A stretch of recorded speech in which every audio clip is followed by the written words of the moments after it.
Buenos días compañeros, hoy continuando con las clases vamos a avanzar el tema de ordenación de vectores y con este subtítulo estaríamos ya acabando todo lo referente a vectores. Bueno, en clases yo me imagino que van a ver el algoritmo de ordenación burbuja. Este es un algoritmo que se utiliza para ordenar vectores y esto lo van a ver en clase como su funcionamiento y su codificación. Pero ahora nosotros nos vamos a abocar más al algoritmo de ordenación por selección. Ya, pero antes veamos, ¿a qué nos referimos con algoritmos de ordenación? Bueno, para eso tengo el siguiente ejemplo. Aquí, vamos a ver este vector que tenemos aquí. Este es un vector, ya habíamos visto, ¿no va? Que tiene celdas, donde en cada celda hay un número. Bueno, si ustedes se dan cuenta, este vector ahorita está desordenado totalmente. Entonces, lo que nosotros buscamos es ordenar este vector, ordenar los números. Por así decirlo, en este caso, como el 4 es el menor de todos, el 4 tendría que ir al principio. Luego, ¿cuál es el siguiente número que viene después del 4? En este caso sería el 32. Sí, entonces primero vendría el 4, luego el 32. Y así serían ordenando todos los números de menor a mayor, empezando del más pequeño y terminando en el más grande. ¿Cómo funciona el algoritmo de ordenación por selección?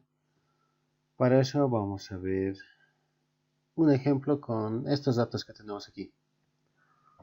Entonces, inicialmente a nosotros nos da nuestro vector totalmente desordenado, ¿no ve? Totalmente desordenado. Entonces, en un paso, ¿qué es lo que hacemos? Siempre vamos a iniciar de la primera posición. Nuestro valor de nuestra variable i, ¿no ve? Que sabíamos utilizar en los ciclos for. Entonces, siempre va a apuntar al primer elemento. Y luego, ¿qué es lo que yo voy a hacer? A partir de aquí, de este elemento de aquí, hasta el final, voy a buscar el elemento que tenga menor valor. En este caso, el 4. El 4 es el que tiene menor valor a partir desde esta posición de aquí hasta el final.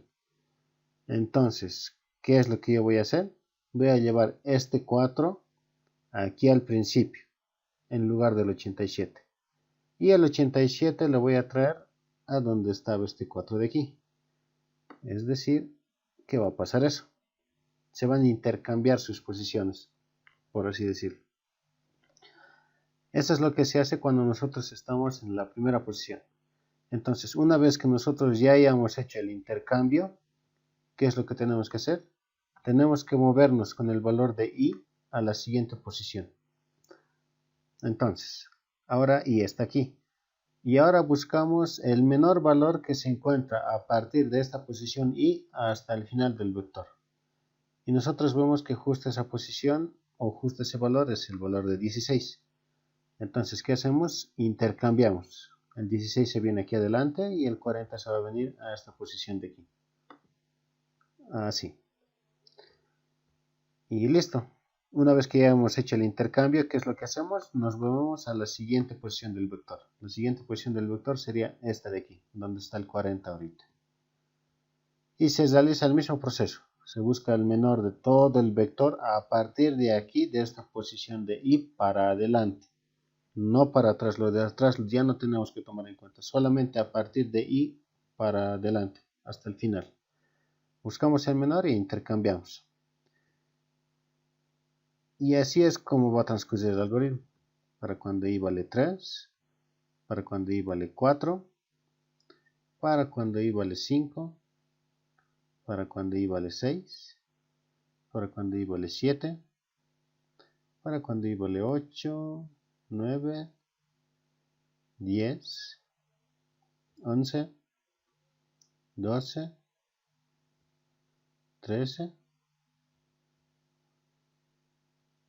14 y 15. Fíjense ustedes que cuando nosotros llegamos a que i apunte a la última posición del vector, entonces ahí es cuando nuestro algoritmo debe terminar.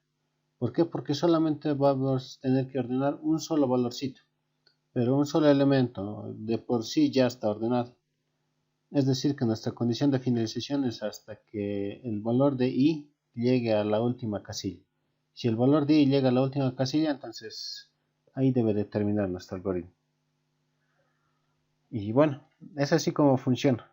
Entonces vamos a proceder a codificarlo. Este es el algoritmo de ordenación por selección.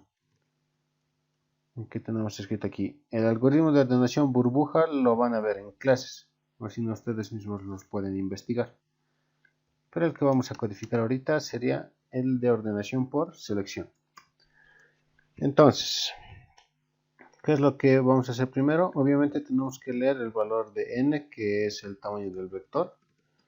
Luego tenemos que declararnos un vector de tamaño n y luego vamos a leer los datos de ese vector. Ya saben, empieza en 0 mientras y sea menor o igual que n-1, punto y coma y más. Y voy a leer el vector en la posición i. Listo, hasta este punto hemos leído el vector. Y ahora para recordar o para codificar el algoritmo, vamos a proceder a ejecutarlo una vez más. Inicialmente, ¿qué tenemos que hacer? Tenemos que colocar el valor de i en 0. Tenemos que colocar esta variable i en 0. Y hemos visto que esta variable i va cambiando, ¿no? De posición en posición. Entonces, primeramente tenemos que hacer un ciclo for para eso. Entonces, un ciclo for, que en este caso empiece en i igual a 0, punto y coma, mientras i sea menor o igual que n-1, punto y coma y más. Hemos dicho que ese valor de i va a estar desde la primera posición hasta llegar hasta la última, ¿no ven? Entonces es por eso que estos son los límites para este caso.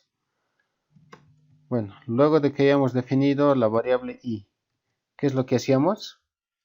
Buscábamos el menor valor que existe a partir de aquí, a partir de donde apunta i, hasta el final, ¿no ve?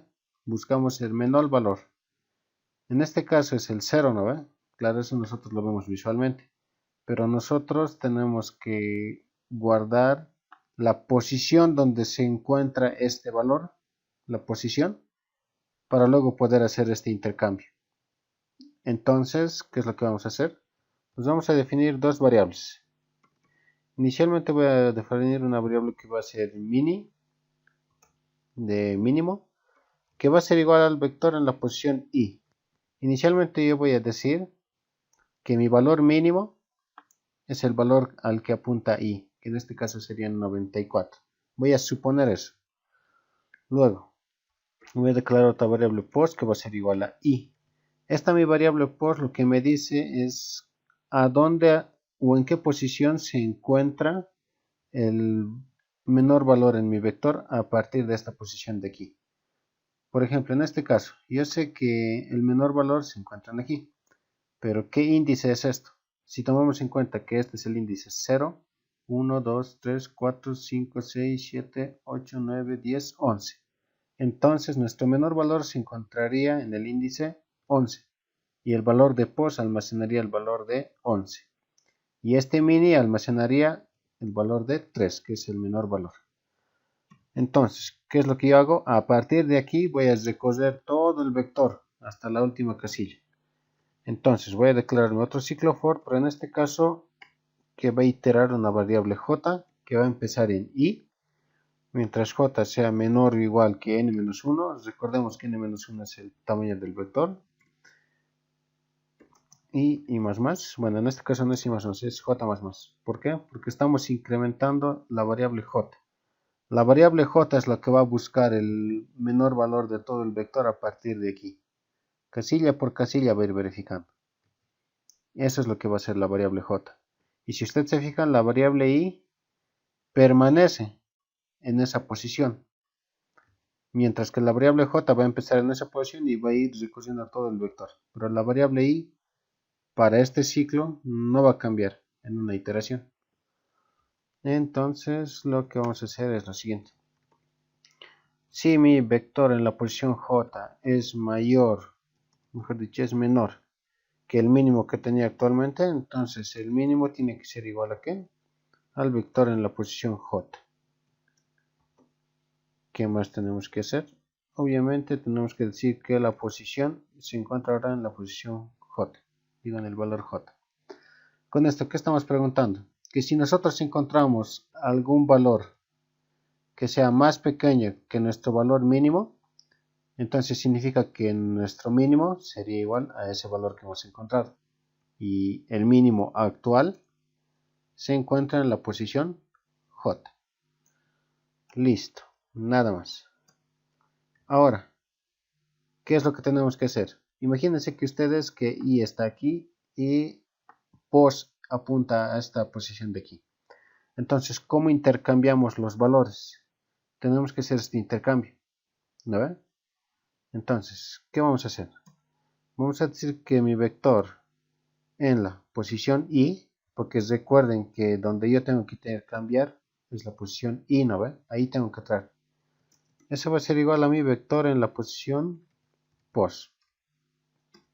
Luego, mi vector en la posición POS va a ser igual a mi vector en la posición Y.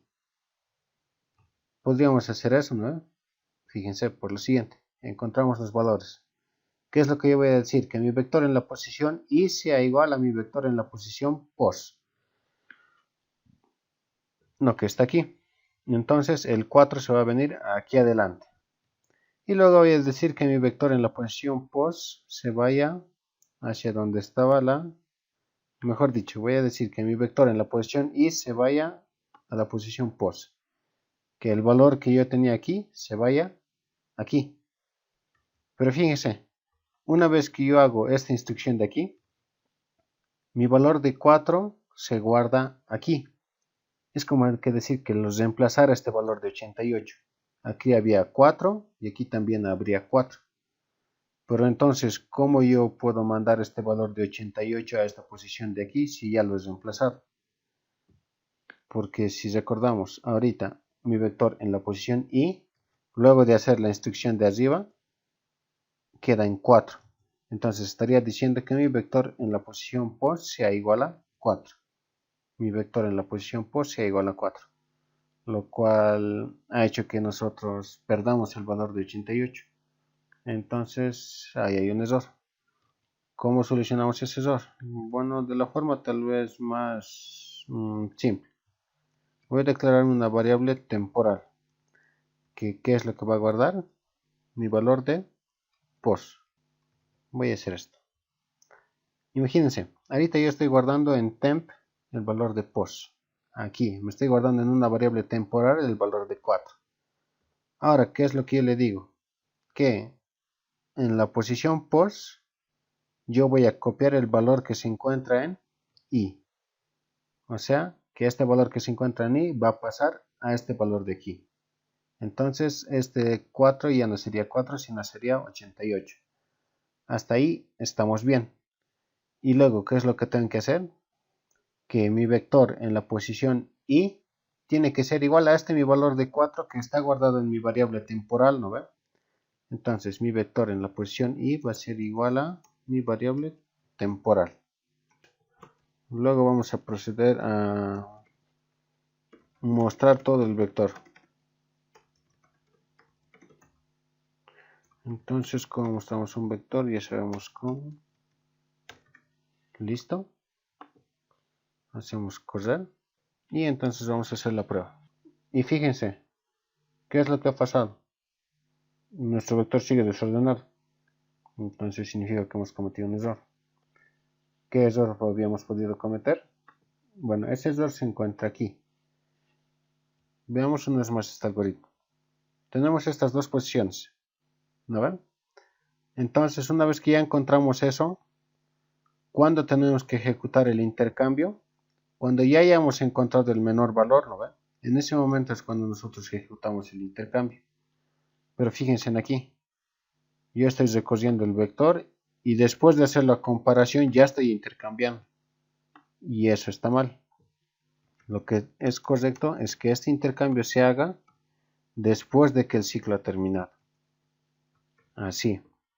Después de que ya hemos encontrado dónde se encuentra el menor valor, ¿no ve? El ciclo hace eso. Entonces yo recién voy a intercambiar las posiciones. Lo hacemos correr de nuevo. Le damos 6 datos. 2, 3 y este. Y si ustedes se fijan, mi vector ya está ordenado. En este caso está ordenado de menor a mayor. Le podemos dar más ejemplos para cerciorarnos de que funciona. Le puedo dar 8 datos. Y aquí que sean 4, 3, 2, 1. Y fíjense, nos ordena normal. Uno por uno los elementitos y al final nuestro vector queda ordenado. Entonces, este es un algoritmo que nos permite ordenar vectores. Y la verdad es corto de implementar, si ustedes se dan cuenta. Y los pasos también son, por así decirlo, simples para recordarlos. Es un algoritmo muy importante que hay que tomar muy en cuenta. Más adelante en otras materias vamos a ver otros algoritmos como el Merge Sort o el Quick Sort, que igual nos sirven para ordenar datos, pero funcionan de una forma más rápida. Pero bueno, entonces eso sería la implementación del algoritmo de ordenación por selección.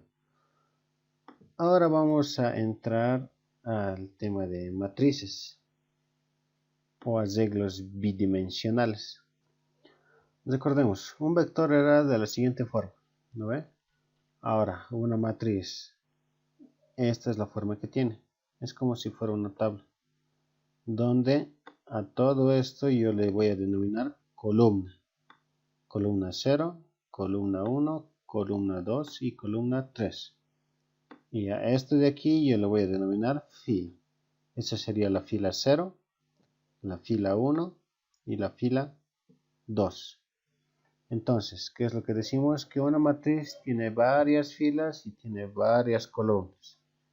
Y los elementos obviamente tenemos que indicar primero en qué fila se encuentra y luego cuál es la columna en la que se encuentra. Por ejemplo, si yo quisiera acceder a esta posición de aquí, entonces ¿cómo yo puedo acceder a este elemento? Pues primero tengo que decirle que ese elemento está en la fila 1 y luego se encuentra en la columna 3. Ahora vamos a explicar de mejor manera eso. Veamos un ejemplo. En este caso es matrices. Primero veamos cómo se declara. ¿Se acuerdan que los vectores se declaraban así, no ve? Y aquí se le daba un tamaño. Así.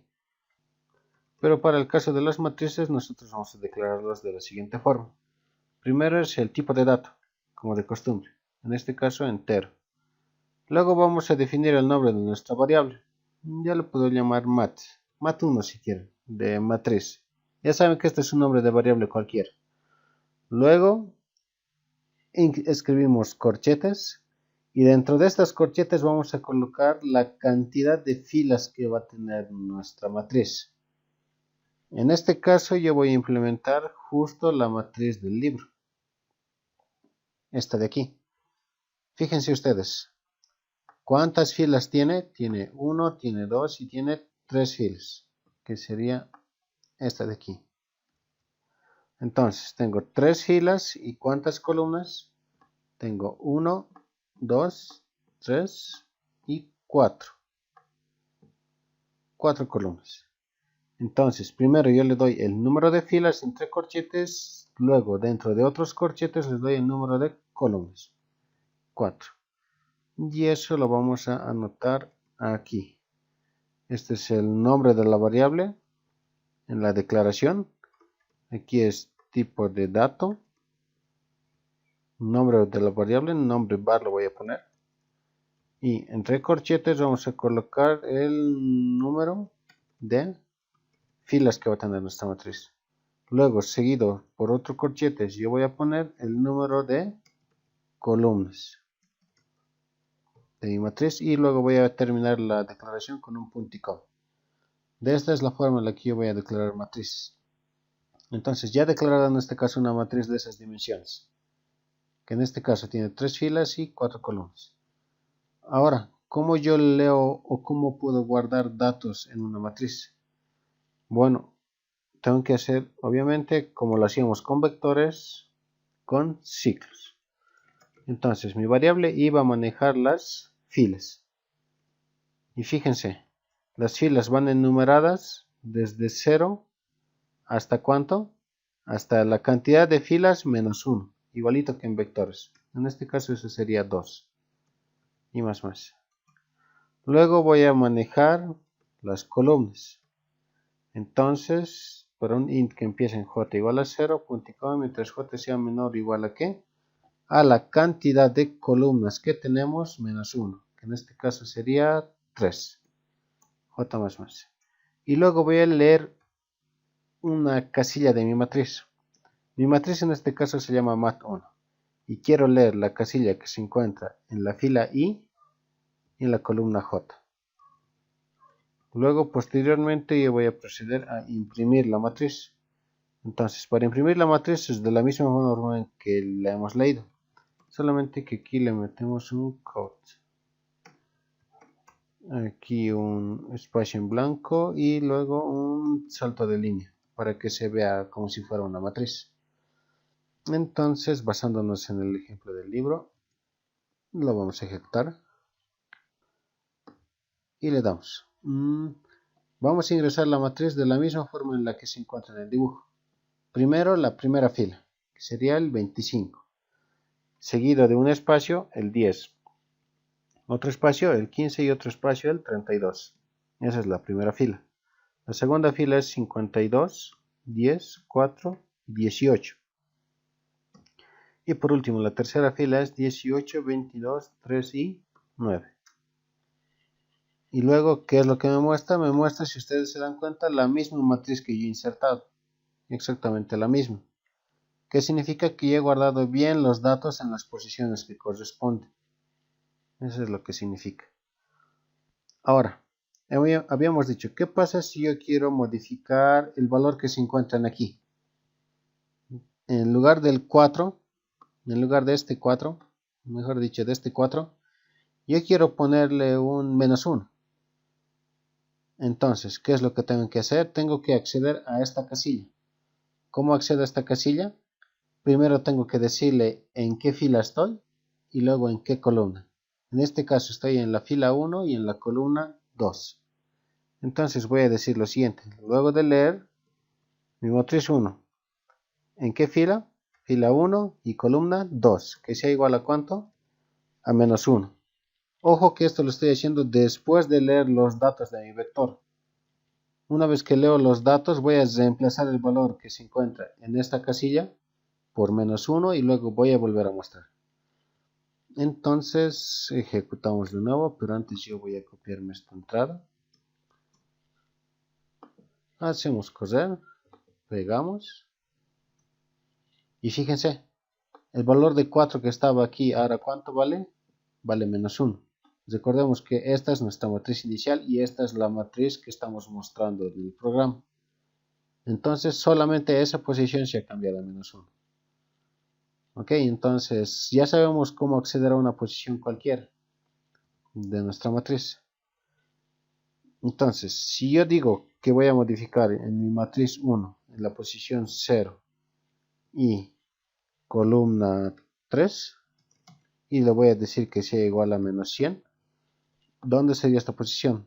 Que dice fila 0, columna 3. Si vemos en el dibujo, fila 0, estamos aquí, y columna 3. Entonces, ¿dónde sería ese elemento? Sería aquí, ya que este elemento se encuentra en fila 0 y columna 3. Entonces yo estoy diciendo que ese valor sea de menos 100. Veamos. Pego los datos y fíjense, el valor que estarían aquí ahora vale menos 100. Esa es la forma en la que nosotros vamos a manejar las matrices. Ya hemos visto cómo se declara, cómo se pueden leer datos en una matriz, cómo se pueden imprimir los datos de una matriz y cómo se pueden manipular los datos de una matriz. Siempre en una matriz nosotros tenemos que decirle la fila y la columna del elemento que vamos a modificar. Porque si solamente lo dejamos así, no va a funcionar nuestro programa. Sí o sí tiene que tener esos dos parámetros. Fila y columna entre corchetes. Bueno, ahora vamos a resolver problemas utilizando obviamente matrices. O que se resuelven con matrices. El primer problema sería este. Igual de la página que habíamos visto en la anterior clase, el LetCode. Y dice, dada una matriz de m por n, en este caso está diciendo que va a tener m filas y n columnas. El primer parámetro siempre es la cantidad de filas y el segundo parámetro siempre es la cantidad de columnas. Entonces, lo que te dice es que tú tienes que contar la cantidad de números negativos que existen en la matriz. Veamos un ejemplo. Aquí nos da una forma en la que se pueden representar las matrices. Pero, esta forma, viéndolo como nosotros la hemos visto, se vería algo así. Entonces, esto va aquí abajo, esto va aquí abajo y esto va aquí abajo. Esta es una matriz de ¿cuántas filas? 1, 2, 3 y 4 filas. ¿Y cuántas columnas? Esta es una columna, 2 columnas, 3 y 4 columnas. Entonces esta es una matriz de 4 por 4 en este caso. Ahora sí, ¿qué es lo que nos dice el problema? Que nosotros tenemos que contar cuántos valores negativos existen en nuestra matriz. En nuestro caso existen 1, 2, 3, 4, 5, 6, 7 y 8. Exactamente 8 valores negativos existen en nuestra matriz, en esta matriz de ejemplo de aquí. Entonces la respuesta para este caso sería ¿cuánto? 8. Ahora, veamos otro ejemplo. ¿Qué pasa si nos dan una matriz que sería algo así? Entonces me copio este ejemplo y para que se note bien a qué matriz hace referencia, es hacer lo siguiente. Listo. Esta es la primera fila y esta es la segunda. ¿Cuántos elementos negativos hay en toda esta matriz? 0, ¿no ven? No hay ningún elemento negativo. Por lo tanto, la respuesta es 0. Y es así como nosotros vamos a resolver este problema. Entonces, ¿qué es lo que tenemos que hacer? Tenemos que recorrer uno por uno los elementos de nuestra matriz. Si fuera esto, vamos a recorrer uno por uno. Empezando de aquí. Voy a preguntar si este valor es negativo. Si es que este valor es negativo, entonces voy a aumentar mi contador de números negativos en 1. Y así voy a ir preguntando uno por uno los elementos. Si un valor como este, por así decirlo, no es negativo, no, en este caso es positivo, entonces simplemente no tengo que aumentar ningún contador, solamente voy a procesar el siguiente elemento. Y así voy a procesar toda mi matriz, en este orden en el que estoy haciendo. Primero empezando de esta fila, y en cada fila voy a ir iterando de izquierda a derecha.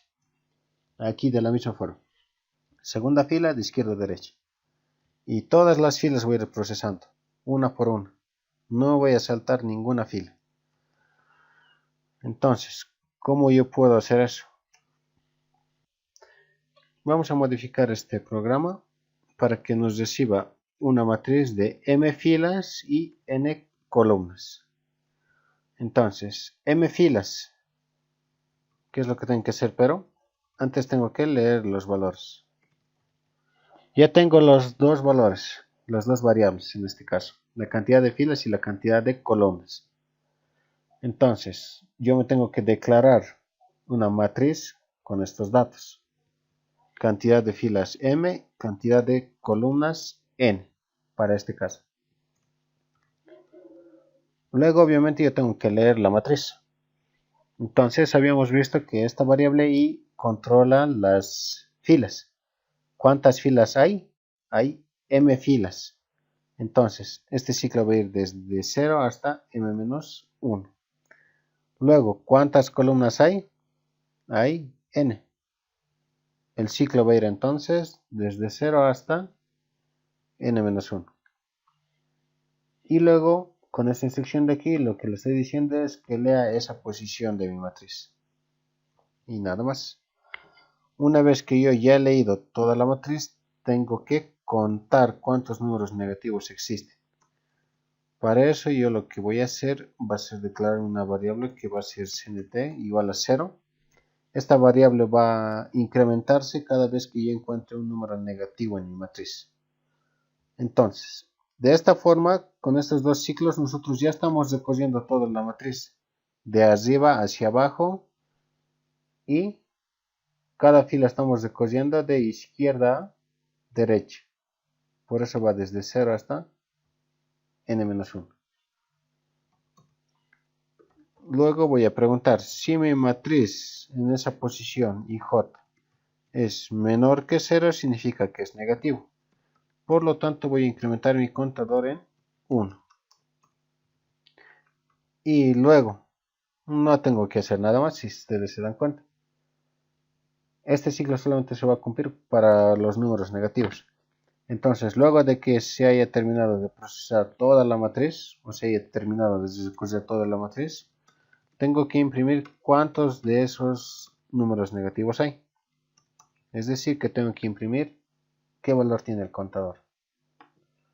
Entonces, hacemos correr, le vamos a decir que le vamos a dar una variable, digo, una matriz de 4×4. Con estos valores, aquí va a haber un -1, aquí va a haber un -4, aquí va a haber un 0. Aquí va a haber un -4, un -1, un -8 y un 4. Y aquí va a haber puros ceros.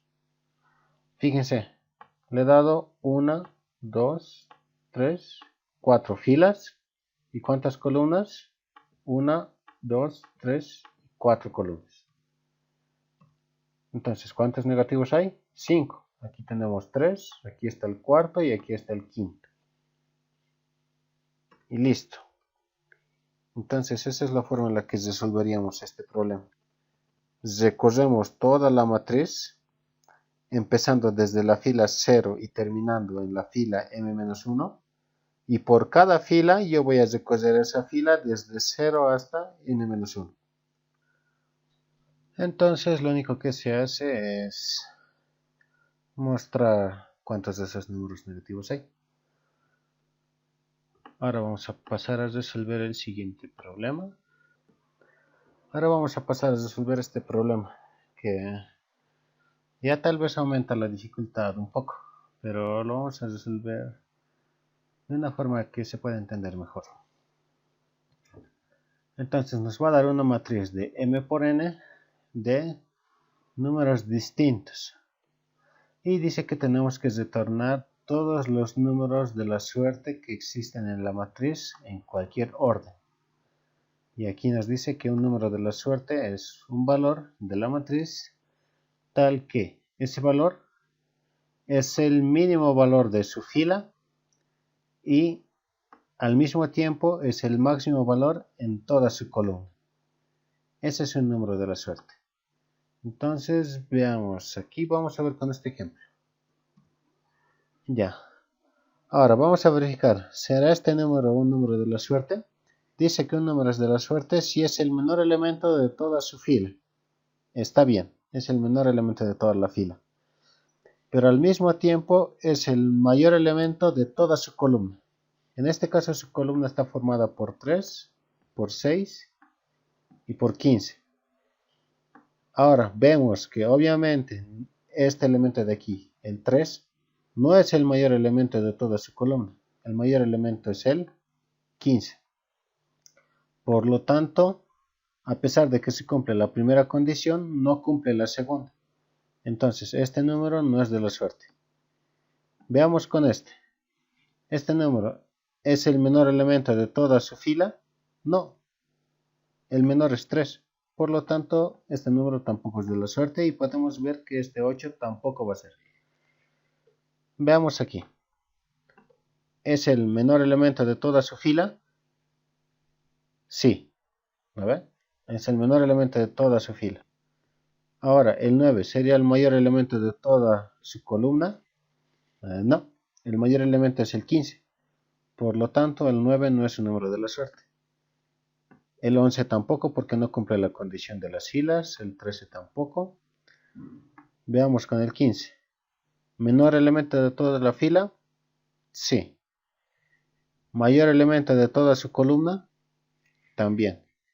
Entonces 15 es un número de la suerte en este caso. Luego, para el valor de 16.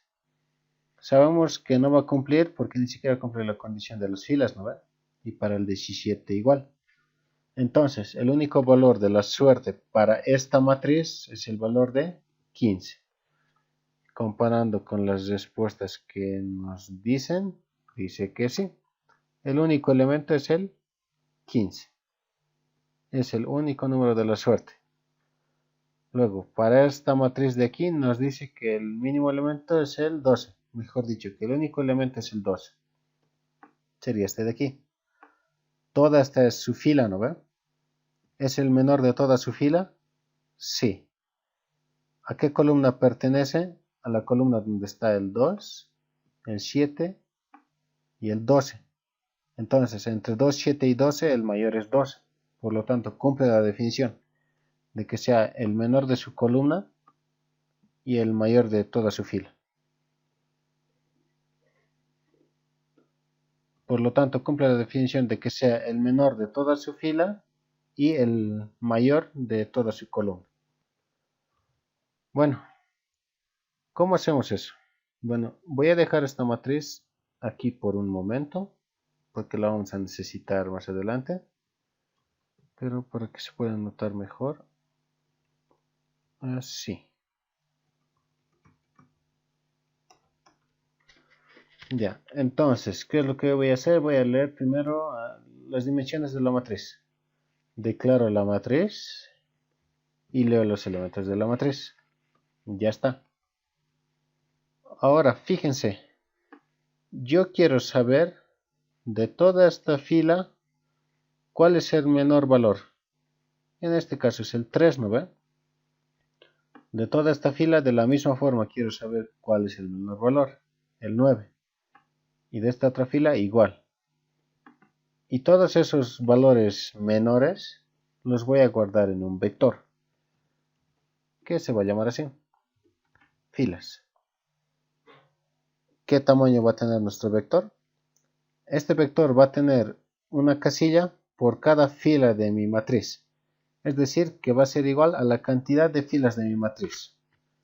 ¿Cuántas filas hay en mi matriz? Hay m. Luego, ese vector tiene tamaño m. Luego me voy a declarar un vector que va a ser columnas, que va a tener el tamaño igual a la cantidad de columnas que hay en mi matriz, que en este caso es n. Entonces, ¿qué es lo que yo voy a hacer con estos dos vectores? En filas voy a guardar lo siguiente. En mi vector fila, en la posición i, va a ser igual al menor valor de la fila i.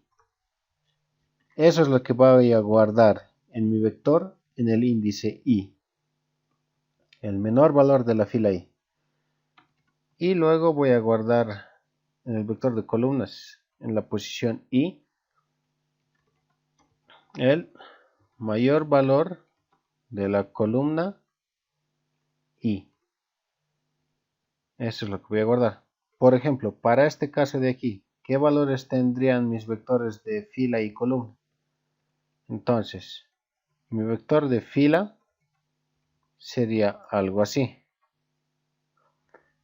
Entonces, para la primera fila, el menor elemento es el 3. Entonces, para la fila 0, el menor es 3.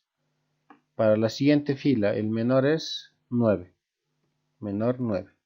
Para la siguiente fila, el menor es 15. Entonces, 15. Eso es lo que hace.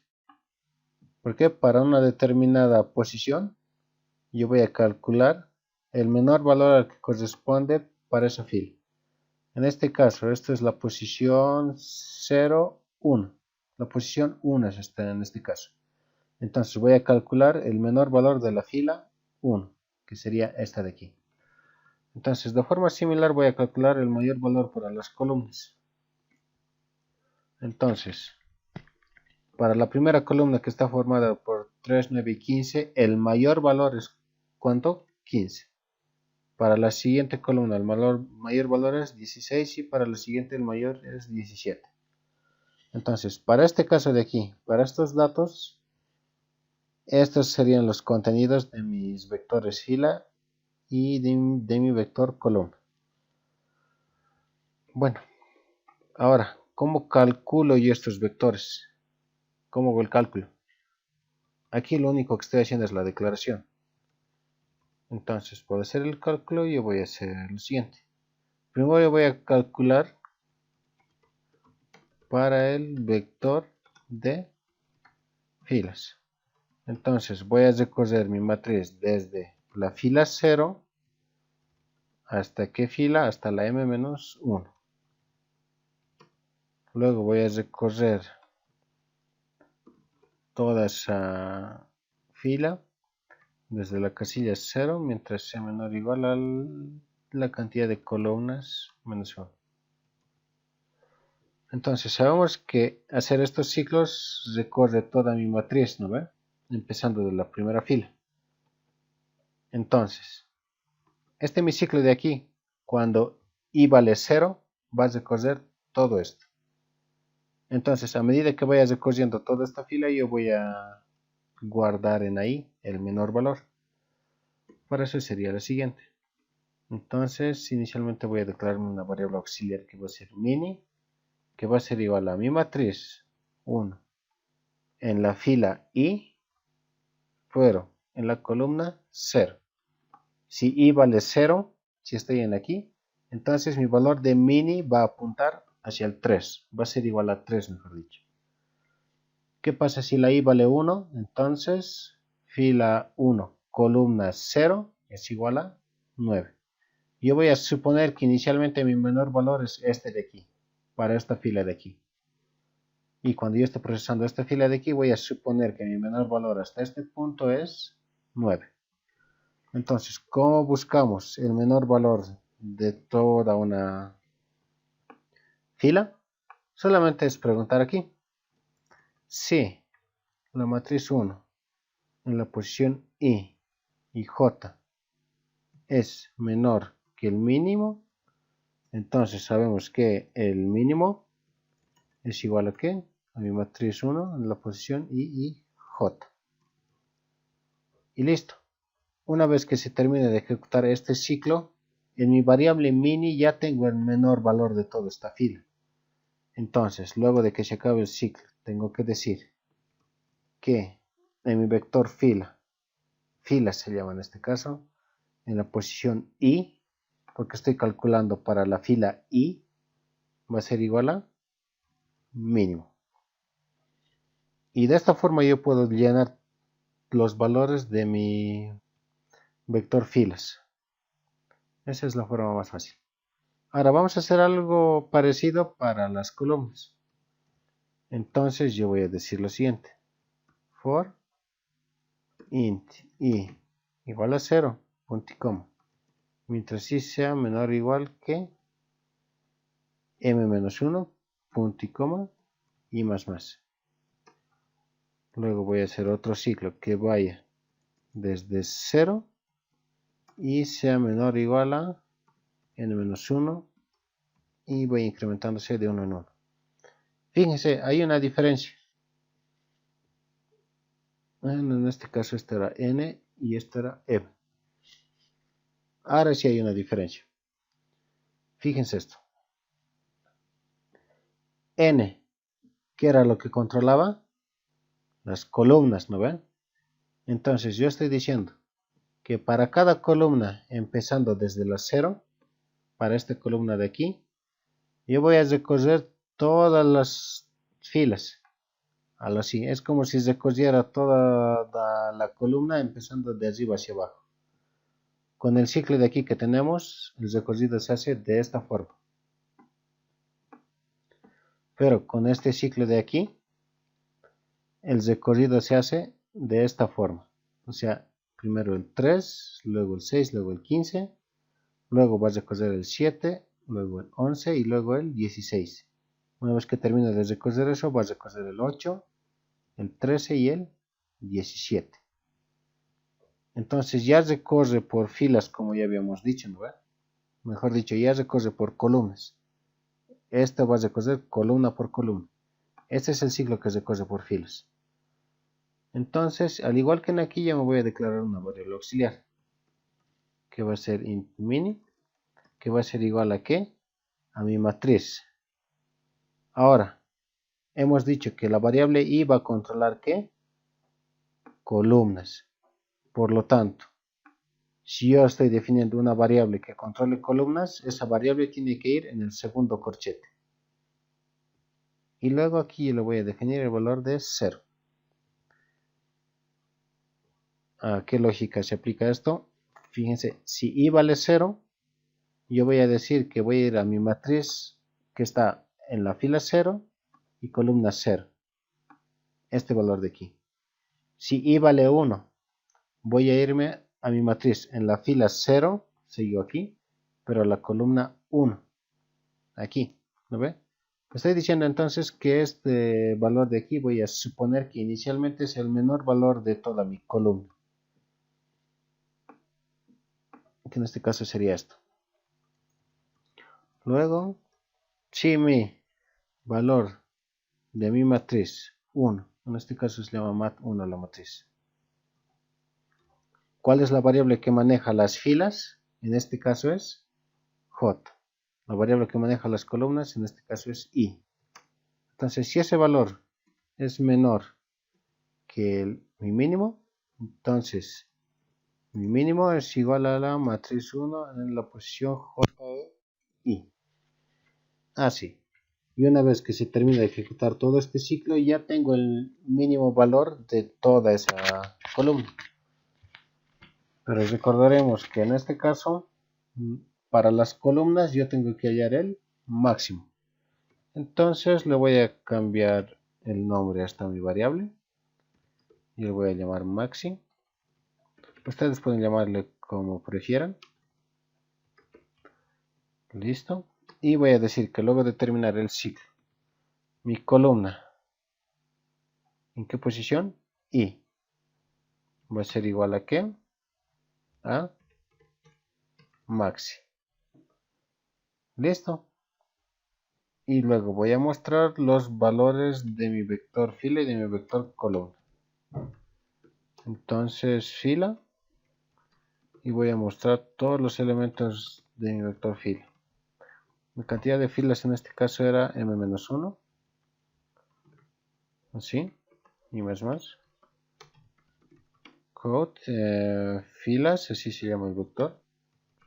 Un espacio en blanco y luego un salto de línea.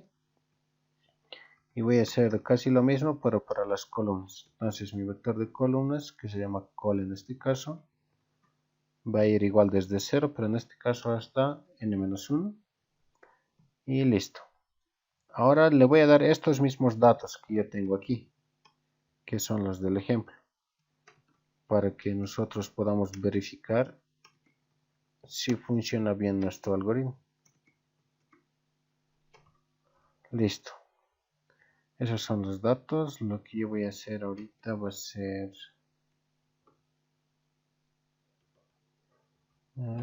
descomentar esto. Y aquí voy a poner estos comentarios. Listo. Entonces me voy a copiar estos datos de aquí. Listo. Luego correr. No hay ningún error de compilación. Pego los datos. Bueno, en este caso se pegan un poco distorsionados, pero no importa. No va a afectar. ¿Qué ha pasado? Me sigue pidiendo datos. ¿Por qué? Porque primero tengo que insertar ¿qué? El tamaño de mi matriz. Cantidad de filas y luego cantidad de columnas. En este caso hay primero 3 filas y luego 3 columnas. Y luego recién viene la matriz. Entonces guardo eso, ejecuto, pego los datos y ya está. Ahora vamos a fijarnos. El menor valor de cada fila es ¿cuánto? 3, 9 y 15 para cada fila. Y el mayor valor de cada columna tendría que ser 15, 16 y 17, pero en este caso nos dice 3, 7 y 8. ¿Por qué? Porque nos hemos olvidado modificar esto. Si yo quiero obtener el valor máximo, esto lo tengo que cambiar. ¿Por qué? Si un valor que yo estoy recorriendo es más grande que el máximo actual que yo tengo, entonces significa que mi valor máximo tiene que ser igual a ¿qué? A este mi valor de aquí. Eso nos hemos olvidado cambiar, por eso nos daba ese error. Lo ejecutamos de nuevo, pegamos los datos y ahora nos muestra bien. El mayor valor para toda esta columna es 15, para toda la otra columna es 16 y para la otra columna es 17. Entonces, nuestro algoritmo está funcionando bien. No voy a comentar todo este código. Así. Y luego, ¿qué es lo que vamos a hacer? Bueno, lo que nos falta hacer es únicamente el procesamiento. O sea, contar cuántos números de la suerte hay. Para eso me voy a declarar una variable que va a empezar en 0 y que va a contar cuántos números de la suerte existen. Luego voy a recoger mi matriz. Desde 0 hasta m-1. Hemos dicho que si va hasta este valor, ¿qué significa? Que está recorriendo filas. ¿Por qué? Porque m es la cantidad de filas de mi matriz. Entonces, si yo estoy haciendo esto, voy a recorrer mi matriz exactamente en este sentido, fila por fila.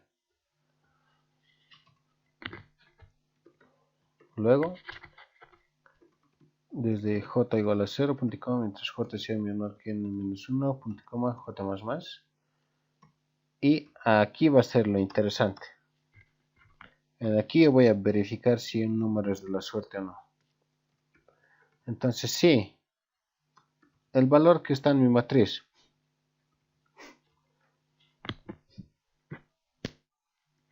si el valor que está en mi matriz en la posición IJ es igual a ¿qué? Tiene que ser igual al mínimo de su fila. Entonces, de la fila, ¿en qué fila estoy? Fila I. Entonces, si este mi valor de aquí es igual al mínimo valor que existe en la fila I, ya he cumplido la primera condición. Y, este es el simbolito de I, si mi valor que yo tengo aquí es igual al máximo de su columna, en este caso es la columna J, ¿no ve? Este elemento está en la columna J, por lo tanto verifico si es igual al máximo de la columna J. Si eso se cumple, ¿qué significa? Que este elemento de aquí es un número de la suerte. En este caso, en lugar de contar, lo que yo voy a hacer es simplemente mostrar por pantalla. Porque si recordamos lo que dice el problema, dice que mostremos todos los números de la suerte de la matriz. Mostrar. Entonces vamos a hacer eso. Y solamente sería este el ciclo que nos permite verificar eso.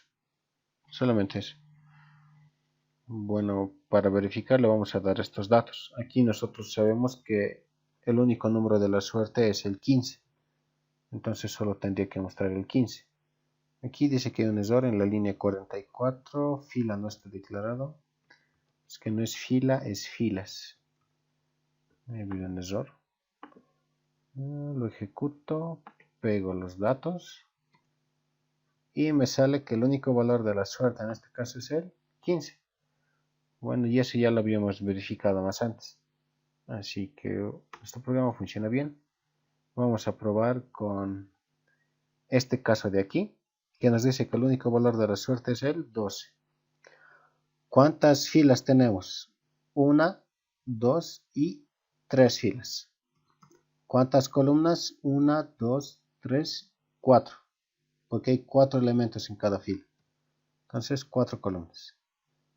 Ahora sí le voy a dar los elementos de la matriz 1, 10, 4 y 2, 9, 3, 8, 7 y 15, 16, 17 y 12.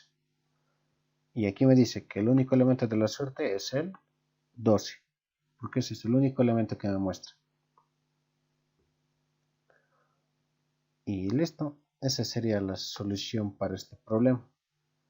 La solución que hemos utilizado aquí utiliza algo denominado preprocesamiento. ¿A qué se refiere el preprocesamiento? Es que yo voy a obtener información de mi matriz o de un vector o de cualquier cosa. Voy a obtener cierta información y voy a guardar esos datos. Es como decir que ya lo tuviera. Y voy a guardar esos datos para luego poder utilizarlos. Porque fíjense, una vez que nosotros queremos verificar si un elemento es el máximo de su fila, es el mínimo de su fila o es el máximo de su columna, ¿qué es lo que hacemos? Utilizamos los datos que nosotros ya hemos calculado más antes. No volvemos a calcular de nuevo cuál es el máximo valor de una columna, ni tampoco calculamos de nuevo cuál es el mínimo valor de una fila, sino es que ya lo tenemos todo calculado. A eso es a lo que se le llama preprocesamiento. A sacar cierta información y luego utilizar esa información más adelante, en un futuro, para no estarla calculando de nuevo cada vez. Y bueno, como último problema vamos a ver este de aquí, que se podría decir que sería que reestructuramos la matriz. Aquí nos explica que en MATLAB hay una función llamada reshape que permite convertir una matriz en una nueva con un tamaño diferente pero manteniendo sus datos originales. Entonces el programa nos dice que nos va a dar una matriz de esta forma y luego nos va a dar dos valores, que es R y C, y nos dice que esta matriz de aquí nosotros tenemos que convertirla en otra matriz que tenga R filas y C columnas. En este caso dice que R vale 1, por lo tanto hay una sola fila. ¿Y cuántas columnas hay? Hay 4 columnas. Entonces tenemos que convertir esta matriz, reorganizar los datos y transformarla en una matriz de una fila y 4 columnas. En este caso es posible, ¿no ve? ¿Cómo lo convertimos? Únicamente vamos recorriendo fila por fila. Primero este elemento lo voy a copiar en matriz, luego este otro. Una vez que ya no tengo más elementos, entonces tomo de la siguiente fila, lo copio a su lado y tomo el siguiente y lo copio a su lado. ¿Y qué ha pasado? Sí he podido convertir. ¿Por qué? Porque una vez que ya he completado toda esta mi matriz de estas dimensiones, significa que ya he terminado el proceso. Pero ¿qué falta si me hubieran faltado aquí datos por llenar? O sea, si me hubieran quedado aquí casillas vacías. Entonces significa que no se puede convertir esta matriz en la otra. ¿O qué pasa si en este caso, mejor dicho, aquí me hubieran sobrado números? O sea, si aquí hubiera tenido un 5 más, si aquí le aumentara el 5, entonces ya no cumpliría esta restricción de que tenga 4 columnas. Entonces ese caso también sería algo imposible. Luego, para este otro caso, me dice que yo convierta esta matriz de 2 por 2 en una matriz que tenga 2 filas y 4 columnas. Recordaremos que esto no existe, o sea, no se puede convertir, porque fíjense, de por sí esta matriz de 2 filas y 4 columnas es más grande que esta matriz de aquí. Entonces faltarían datos. Por lo tanto, ¿qué es lo que nos dice? Que no hay forma de convertir una matriz de 2 por 2 en una matriz de 2 por 4. Entonces, si es que no se puede convertir, nosotros tenemos que imprimir la matriz original. Nada más. Y ese es el problema. Resumiendo, tenemos que reorganizar todos estos datos de la matriz y rellenarlos en otra matriz, en otra nueva matriz. Si es que se puede, entonces los reorganizamos procesando uno por uno los elementos de arriba hacia abajo y de izquierda a derecha. Y si es que no se puede, entonces simplemente mostramos la matriz original. Entonces, esto de aquí se mantiene. Esto es lo que lee es una matriz, o sea, la matriz de entrada. Y luego tengo que leerme dos enteros que es R y C, donde R y C representan la cantidad de filas y columnas que va a tener mi nueva matriz. Entonces, por lo tanto, me tengo que declarar una matriz que va a ser mi matriz de respuesta, que va a tener R filas y C columnas. Ahora, ¿cómo yo sé si los elementos que yo tengo en esta matriz de aquí los voy a poder convertir o trasladar a esta matriz de aquí, sin que me sobren ni falten datos? Si mi matriz original tiene la misma cantidad de datos que mi matriz que me piden formar, entonces significa que sí es posible formar. En este caso es posible porque mi matriz de respuesta dice que va a tener 1 por 4 datos, solamente 4 datos. Y mi matriz de entrada tiene 2 por 2, que son 4 datos. Aquí, mi matriz de entrada tiene 4 datos, pero mi matriz de salida tiene que tener ¿cuántos? 2 por 4. O sea, hace 8 elementos tendría que tener mi matriz de resultado. Por lo tanto, como 4 no se puede comparar con 8, o sea, no son iguales, entonces no se puede formar. Entonces, esa es la primera condición que tenemos que verificar. Si la cantidad de elementos que yo tengo es igual a la cantidad de elementos que me pide mi nueva matriz, entonces esto es posible. ¿No ve? Existe solución. Si es que eso no se cumple, por caso contrario, ¿qué me dice? Que tengo que imprimir mi matriz original. Entonces voy a imprimir esa matriz original, que en este caso sería de la siguiente forma. Hasta menor o igual a m-1 y más for int j igual a 0, j menor o igual a n-1, j más cop matuna en la posición IJ, coloco un espacio y aquí coloco un salto de línea. Por esto no va a estar bien. Lo pueden analizar si quieren, pero lo que estoy haciendo ahorita va a salir algo medio raro. No voy a imprimir una matriz como debería. Pero si yo coloco todo ese código aquí adentro, entonces sí imprime la matriz como debería imprimirse. ¿Sí? Exacto. Bueno, entonces, ¿qué es lo que pasa? Si es que sí se puede formar, ¿qué es lo que yo tengo que hacer? ¿Cómo lo puedo hacer? Bueno, voy a definirme dos variables auxiliares, que va a ser A, inicialmente va a estar en 0, y B, que inicialmente también va a estar en 0. Luego yo voy a recorrer toda mi matriz original. Recordemos que mi matriz original yo la puedo recorrer aplicando estos dos ciclos de aquí. Pero obviamente, como no voy a mostrar los datos, tengo que borrar esto. Así. Aquí está mi matriz de respuesta. Y de esta forma yo recorro mi matriz original. Entonces, yo voy a hacer lo siguiente.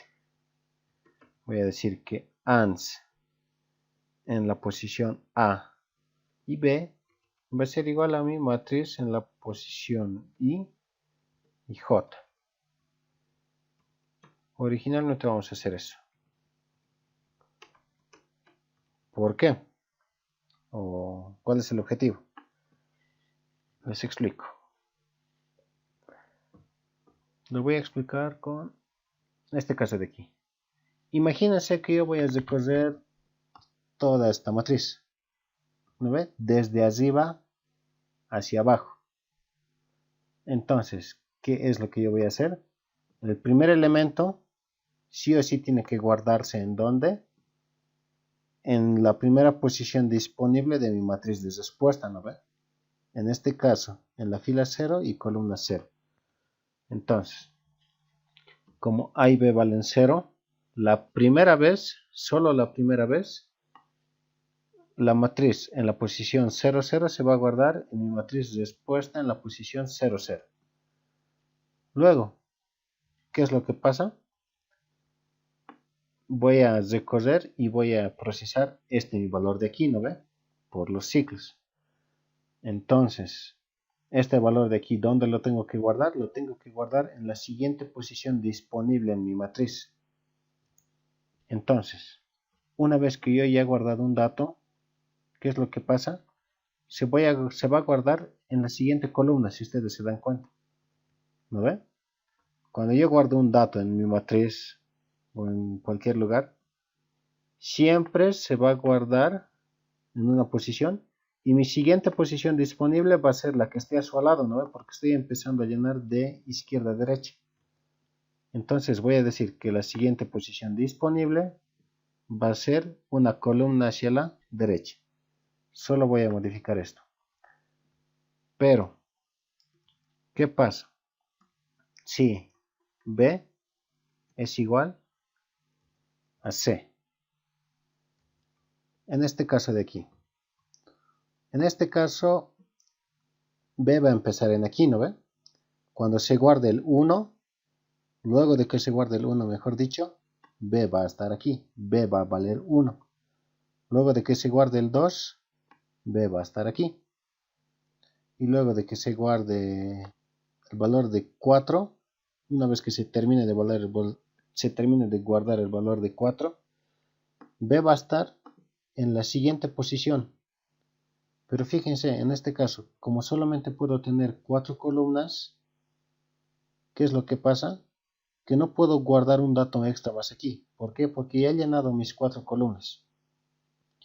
Entonces, ¿cómo yo sé cuando ya he llegado al final de la columna? O sea, ¿cómo yo sé cuando ya he llegado al final de la columna? Es decir, que ya ni puedo insertar más datos en esa columna. Eso pasa justo cuando mi valor de B es igual al valor de C. Fíjense en aquí. Esta es la posición 0, 1, 2 y 3. Donde está 4 es la posición donde B vale 3. Si B se incrementa en 1, B va a ser 4. Y justo coincide con la cantidad de columnas. Entonces, si B es igual a C, ¿qué significa? Que ya he llenado mi columna completamente, ¿no ve? Mejor dicho, ya he llenado toda mi fila completamente. ¿No ve? Ya se ha llenado a lo así. A lo así he llenado toda mi fila. ¿No ve? Entonces, ¿qué es lo que tengo que hacer? Tengo que moverme a la siguiente fila. ¿No ves? Si ya se ha llenado esto, tengo que moverme a la fila que está hacia abajo de esta fila. Entonces, ¿cómo me muevo a esa fila? Incrementando la cantidad de filas, ¿no ve? Y luego B tengo que colocar en 0. ¿Por qué? Se puede ver mejor aquí. Si ya he llenado toda esta fila, entonces me muevo a la siguiente fila y mi siguiente posición disponible es la primera casilla de esa fila, ¿no ve?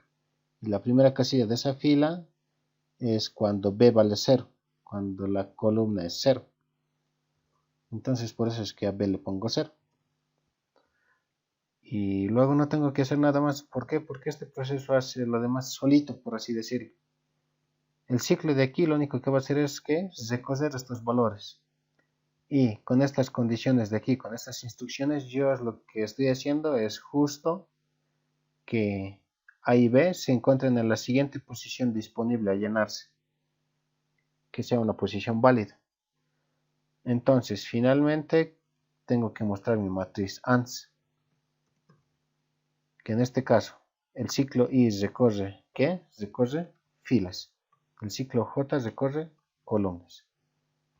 Y aquí lo que yo voy a mostrar es mi valor de ANS. Entonces, code ANS, un espacio en blanco y un salto de línea. De esta forma es la forma en la que yo puedo imprimir mi matriz ANS. Pero ojo que esto es IJ. porque aquí lo que estás recorriendo la matriz son estas variables i y j, ¿no ve? Por lo tanto, aquí tiene que ser i y j. Bueno, ya está, lo hacemos correr. No nos da ningún error de compilación, eso es bueno. Y vamos a insertar este caso de aquí, que la matriz original tiene 2 filas y 2 columnas. Luego los valores son 1, 2 y 3 y 4. Luego, ¿qué pasa? Me sigue pidiendo datos. ¿Qué datos son? La cantidad de filas de mi matriz de respuesta y su cantidad de columnas. Entonces 1 y 4. Entonces mi nueva matriz ahora, ¿qué valores tiene? 1, 2, 3, 4. Justo lo que está aquí. Veamos otro ejemplo para que se pueda notar mejor. Yo me voy a definir una matriz de tamaño 3 por 4. 3 filas y 4 columnas. Entonces mi matriz va a estar así. Primera fila, segunda fila y tercera fila. Listo. Ahora voy a definir mi matriz de respuesta, que en este caso yo voy a decir que sea de dimensiones 6 por 2. Sí. Fíjense, 6 por 2 es 12, 3 por 4 es 12, por lo tanto las dimensiones coinciden, la cantidad de elementos coincide, entonces existe esa matriz. Una matriz de 6 por 2. ¿Qué es lo que dice? Que va a tener 6 filas y 2 columnas. Es una matriz que va a ser algo larga. Así, ¿no ve? 6 filas y 2 columnas. Y los elementos en esta mi nueva matriz están en el mismo orden en el que están en mi matriz original, ¿no ve? Primero 1, luego 2, luego 3, luego 4. 1, 2, 3 y 4. Luego 5, 6, 7 y 8. 5, 6, 7, 8. Luego 9, 10, 11 y 12. Entonces 9, 10, 11 y 12. Entonces ya está. Esa es la forma en la que se resuelve este problema. Si ustedes se fijan, hemos tal vez utilizado algo muy distinto, que es el uso de estas dos variables auxiliares que van a definir las posiciones donde es válido guardar el siguiente valor en mi matriz. Entonces luego estoy modificando esos valores de la forma acorde a cómo se tiene que comportar el algoritmo, incrementando cada vez siempre la cantidad de filas o la posición, la cantidad de columnas, mejor dicho. Y luego, si ya se ha llenado una columna completamente, entonces me voy a mover a la siguiente fila y de nuevo me inicializo en la primera posición de esa fila, que es la columna 0. Y así es como se resuelve.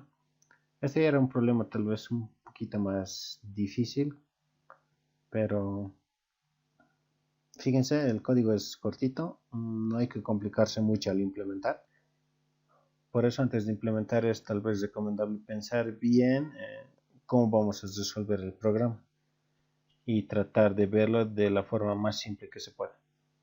Algunas veces tal vez no hay una forma simple de hacerlo, entonces obligatoriamente tenemos que codificar algo largo y tal vez complicado, pero la mayoría de las veces, por lo menos durante la materia, los códigos siempre van a ser cortitos, la verdad.